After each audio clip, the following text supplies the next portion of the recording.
Во системот на заштита на човековите права и генерално грижата за уставноста и законитоста, Уставниот суд несомнено има една од најзначајните улоги. За жал, во Република Македонија дел од проблемите произлегуваат од недостатоците во уставната рамка за работење на Уставниот суд, но мислам дека тоа не е клучниот недостаток. Исто така, особено значајно е покажувањето на личен интегритет од страна на оние кои што седат во рамките на Уставниот суд. Уставниот суд мора да се ја превземе улогата на заштитник на Уставот и на уставноста, а не да биде фактор кој што ќе предизвикува уставни земјотреси во Република Македонија, зашто за жал во минатото можевме да сведочиме. Очекувам дека во процесот на реформи кои што ги правиме и желбата за воспоставување на систем на владење на правото, дека и Уставниот суд ќе се однесува согласно стратешката определба на Република Македонија. Значи, ние имаме еден тип на квази уставна тужба, каде што Уставниот суд штити само неколку човекови права, и тоа е парадоксот кога го споредуваме со други земји. Значи, во другите земји, за разлика од Република Македонија, се штитат основните човекови права, значи поголем корпус на човекови права, додека пак се лимитираат предлагачите или иницијаторите на постапка за оценка на уставност и законитост. Во Република Македонија имате спротивен парадокс. Имате ситуација во која што секој може да покрене постапка за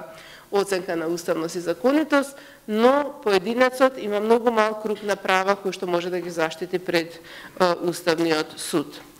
Но мојот личен став е дека секогаш правната рамка,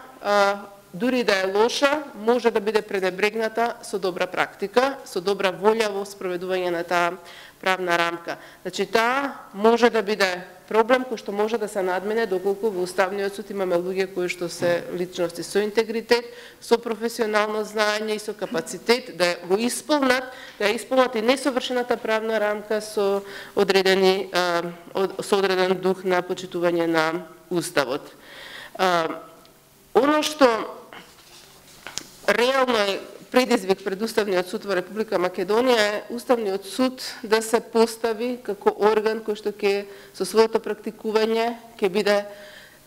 баланс на она што значи политичка власт, извршна или законодавна, баланс кој што секогаш ако се јави ситуација на било какво отстапување мора да ја врати хармонијата на правниот систем, да направи усогласување во рамките на уставниот систем,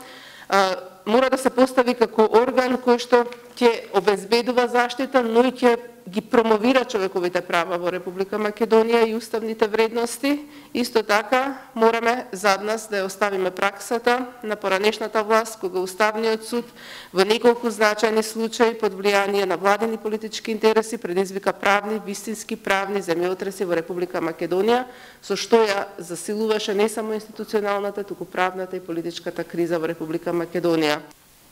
Имало светли мигови во работата на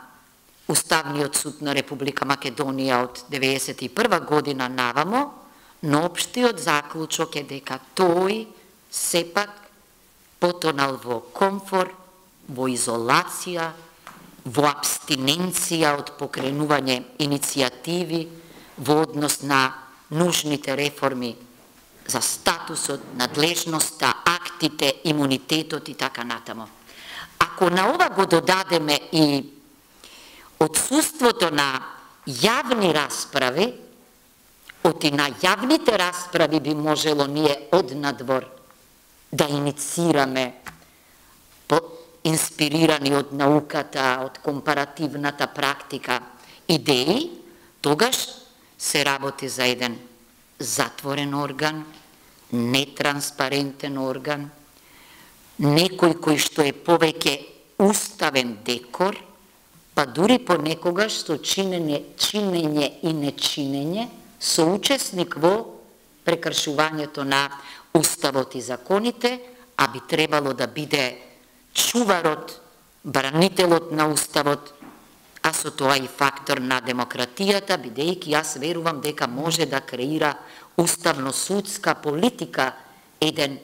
суд со дигнитет и интегритет. Парирано со наши колеги од сите бивши републики на Југославија, единствено Република Македонија има ваква ограничена уставна тужба. Сите други имаат проширена онако што е нормалната уставна тужба. Заклучуваме дека според практичниот исход, особено на некои предмети, не може да се третира како ефикасен правен лек постапувањето на Уставниот суд досега. И тоа го гледаме дури во ова ограничена надлежност на предмети кои што минале од Уставниот суд, бидејќи Европскиот суд за човекови права нема да ги прифати како дозволени поднесоците кај нив, ако претходно не помине од Уставниот суд, значи во оној опсег на предмети кои што поминале од Уставниот суд, имаме предмети во кои што Европскиот суд констатирал дека нашиот суд не постапил правилно. Благодарам.